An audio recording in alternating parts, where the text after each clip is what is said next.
Name, sir? Casey Patrick. I'm sorry? Casey Patrick. Okay, Montgomery County Hospital District. Yes, sir. Tell me, what situation today? I mean, you have these guys in here. You pulled the first one about 5.5 minutes. His vitals were really starting to climb up there a little bit. Yeah, and I was just telling some of the bystanders, one of the most interesting things about watching this from my standpoint is it really tells us how much compensation and ability to compensate the human body has, because his vital signs were markedly abnormal. His heart rate was up between 120 and 130, yet he had no symptoms yet. So the body was already working overload to try to dissipate the heat. And so the lesson for the listeners and the public should be that if you start to feel lightheaded, if you start to feel dizzy, heart racing, any symptoms when you're in a heat exposure situation, you should assume your body's already working overload, your vital signs are already abnormal. We've got a built-in buffer zone of safety that as long as we get out of the heat, we hydrate, shade, air conditioning, we're going to be okay. It's those extended time periods where we're forcing our body into overload, whether that's overexertion athletically or in a work situation, whether that's a patient that can't extract themselves from the heat, like an elderly patient that's unable to walk, a child that's trapped in a car, a pet that's trapped in a car. As long as we listen to our bodies, we're built to say, hey, enough's enough, because they weren't feeling symptoms, but the results were obvious to see on the monitors. But, I mean, these are adults, 40 plus, 50 years old. Child, 2 years old, body compensating for heat at all. Any extreme of age situation when we're talking medical illness, whether it's cardiac, respiratory, trauma, heat, we're always in greater danger in extremes of age. So the very young are going to have a decreased ability to compensate, as are our older patients. So that's always going to be a higher risk population, especially even in heat. What about these guys here? I mean, it was the vitals were coming up pretty high, and we had, what, 120 degrees in there? Yeah, so that's why they're shaded now. They've got big glasses of ice water. We're going to watch them here for the next 20 or 30 minutes and make sure everything returns to normal. Get them into air conditioning as quick as we can, and as the body corrects itself, our compensatory mechanisms all sort of wind down and resolve. We'll see those vital signs return to normal, and they'll go back about their day. We'll urge them to hydrate and not overexert themselves in the heat for the rest of the day. The past couple of days, the last week we had, or a week before with 100 degrees, we're coming up another environmental exposures. Calls up on environmental exposures? I can't imagine they're not. I don't have that data right in front of me, but nationwide you can see as the heat spikes and stays up, people who are in vulnerable situations without air conditioning, without power, elderly on multiple medications, multiple medical comorbidities, those are always going to be higher risk. And as that heat snaps up and stays up, the call volume goes up. What about someone overcome with heat? What can someone do until EMS arrives? The biggest thing is try to get out of the heat, because there are two factors. There's the heat that you're exposed to, and then there's your body's efforts to dissipate that. Our body's going to dissipate as much as it can. We can affect our body's ability to get out of it. So whether that's shade, or whether that's water and hydration, whether that's air conditioning, the biggest thing is to try to remove yourself from that exposure. All right.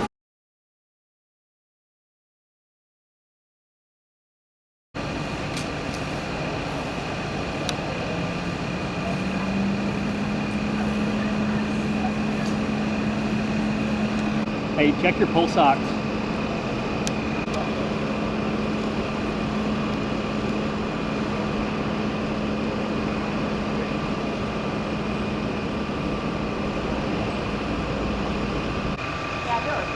Full-grown men, Montgomery County Precinct Deputies inside this vehicle hold all of the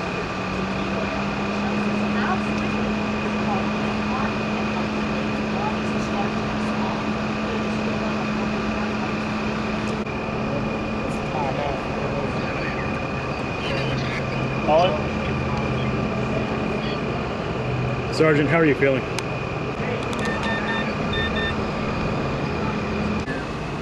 Necessary to come out, so that's why I'm out here.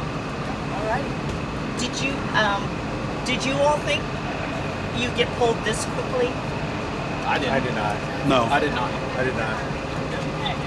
No, but I think it plays a role of when parents say, "I'm just running to the store for a few seconds," of how quick it You know, how fast do you go into a store and get milk and bread? 5 minutes. Well, I was out at 5 minutes, he was out at 8 minutes, and he was out at 10 minutes. So it just goes to show how quick it can heat up. And even though we all feel like we're okay, machines don't lie. You know, the hearts were elevated, and the people, the powers that be, and the medical professionals said it was done. So I think it goes to show how quick it. And what temperatures? What was the last temperature you looked at? 120 was the last temperature. So basically, it started out about 115, 116, 120. Yep. So you were in there for right at a little over 10 minutes. minutes. Yeah. So super fast, very quickly. What about you? 120 degrees, 10, almost 11 minutes. Almost 11 minutes. Extremely hot.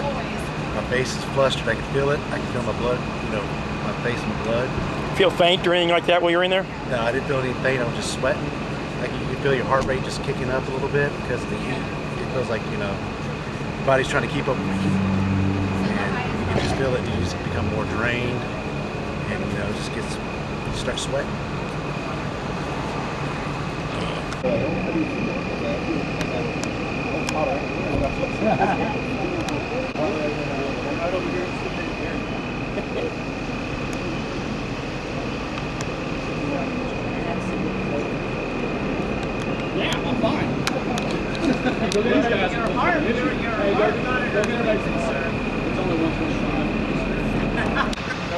Nobody's getting an award. How you feeling, Sarah? Good. Huh? Good.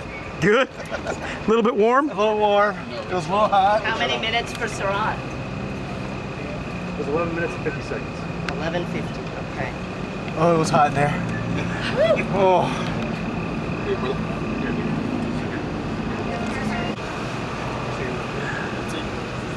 It's so hot in there.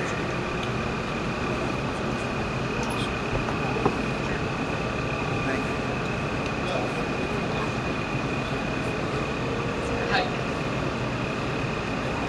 How you feeling? I feel fine.